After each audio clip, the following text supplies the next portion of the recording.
तो कैसे हैं आप सभी। आशा करती हूँ आप सभी बहुत अच्छे हैं और अपना ख्याल रख रहे हैं। राधा रानी अपनी कृपा आप सब पर बनाए रखे।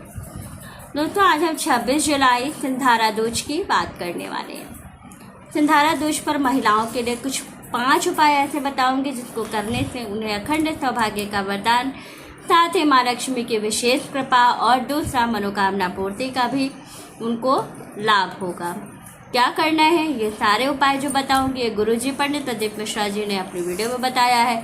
साथ ही ये जो बताने जा रही हूँ उपाय, ये सारे उपाय शिव महापुराण में वर्णित हैं, तो वहाँ से कुछ उपाय लेकर के जो मैं आपको बताने जा रही हूँ। तो चलिए वीडियो शुरू कर लेते हैं और सारी चीज़ों को बहुत ही अच्छे से समझ लेते हैं। लेकिन उससे पहले अगर अभी तक आपने मेरे चैनल को सब्सक्राइब नहीं किया है तो चैनल को सब्सक्राइब कर लीजिएगा, बेल आइकन को दबाना बिल्कुल ना भूलिएगा। जानकारी अच्छी लगे तो वीडियो को लाइक शेयर ज़रूर कीजिएगा।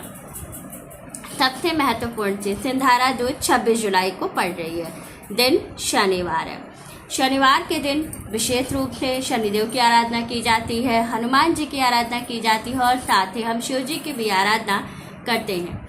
क्योंकि दूज की तिथि है, द्वितीया तिथि है, तो आपको इस दिन माँ गौरी को भी विशेष रूप से प्रसन्न करने के लिए ये कुछ 5 उपाय करने हैं, जिससे कि आपको बहुत लाभ होगा और जीवन में आपको हमेशा तरक्की मिलेगी। ये उपाय महिलाओं को करना है, भैया लोग या पुरुष लोगों को ये उपाय नहीं करना है। जो उपाय बताने जा रही हूँ ये महिलाएं अपने सौभाग्य के लिए करेंगी और साथ ही पति की लंबी आयु और उनकी आय में वृद्धि के लिए, लक्ष्मी प्राप्ति के लिए और मनोकामना पूर्ति के लिए इस उपाय को ज़रूर करिएगा। तो चलिए जान लेते हैं क्या चीज़ें करनी है, कैसे और किन किन बातों का आपको विशेष रूप से ज़रूर ध्यान रखना है। तो चलिए वीडियो शुरू कर लेते हैं। सबसे महत्वपूर्ण चीज़ कि सुहागिन महिलाओं के लिए सुहाग का जो सामग्री है ये सबसे ज़्यादा महत्वपूर्ण होता है। श्रृंगार की चीज़ें तो आप चढ़ाइएगा ही, लेकिन उससे पहले आपको कुछ चीज़ें ज़रूर करनी है। पहला कार्य आपको करना है, पीपल के वृक्ष में जल चढ़ाइएगा शनिवार के दिन, सिंधारा दूज वाले दिन, और उसके बाद से पीपल के वृक्ष पर सिंदूर जरूर समर्पित कीजिएगा। आपको बहुत लाभ होगा। कहते हैं जो लोग पीपल के वृक्ष पर सिंदूर समर्पित करते हैं शनिवार के दिन, उनके पति की कभी भी अकाल मृत्यु नहीं होती है और उनके पति की आयु हमेशा लंबी होती है। तो आप इस बात का विशेष रूप से ध्यान रखें, ये कार्य ज़रूर करें। फिर शिव मंदिर में जाकर के आपको पहला उपाय करना है, माँ गौरी को श्रृंगार से संबंधित चीज़ें जरूर चढ़ानी है।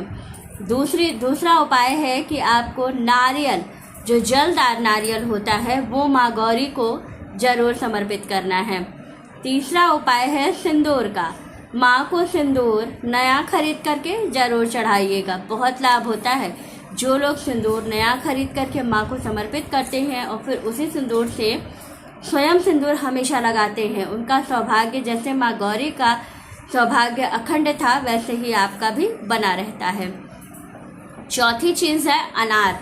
अनार बहुत महत्वपूर्ण है और कहा जाता है कि माँ गौरी को बहुत प्रिय भी है, तो आप अनार माँ को जरूर चढ़ाइएगा, बहुत लाभ मिलेगा। अगर आप चढ़ाते हैं तो इसका फल आपको तुरंत प्राप्त होता है, तो इसलिए अनार माँ को आपको जरूर समर्पित करना है। और साथ ही एक चीज़ और चढ़ानी है, वो है पान। पान माँ को बहुत प्रिय है। किसी भी पूजा में आपने देखा होगा कि पान जरूर चढ़ाया जाता है। चाहे हम एक छोटी सी सत्यनारायण की कथा भी करते हैं तो पान का बड़ा महत्व होता है पूजन पाठ में। तो आपको क्या करना है, लगा हुआ पान नहीं लेना है, जो सादा पान आता है वो पान लेना है और उस पर लौंग और इलायची रख करके माँ गौरी को समर्पित करना है। अगर आप पान समर्पित करते समय अपनी बात, अपनी कामना माँ से कहते हैं तो बहुत जल्दी माँ सुनती हैं और बहुत जल्दी आपकी कामनाओं की सिद्धि भी हो जाती है। जैसे कि मैंने पहले ही बताया है, मनोकामना पूर्ति का उपाय बताने वाली हूँ। तो यही सारी छोटी छोटी चीज़ें हैं जिससे कि मनोकामनाओं की सिद्धि होती है।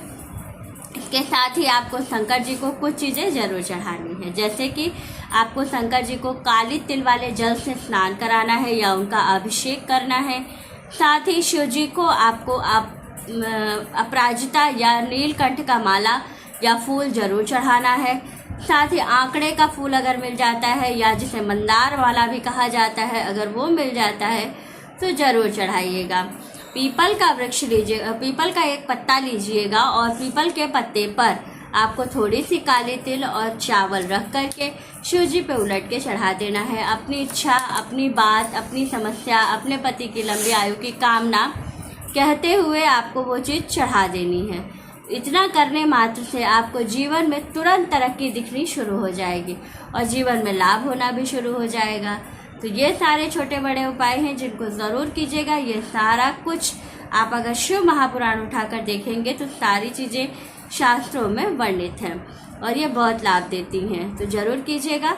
इसी तरह से सारे उपाय आपको करने हैं। वीडियो अच्छी लगे, जानकारी अच्छी लगे तो वीडियो को लाइक, शेयर और सब्सक्राइब ज़रूर कीजिएगा।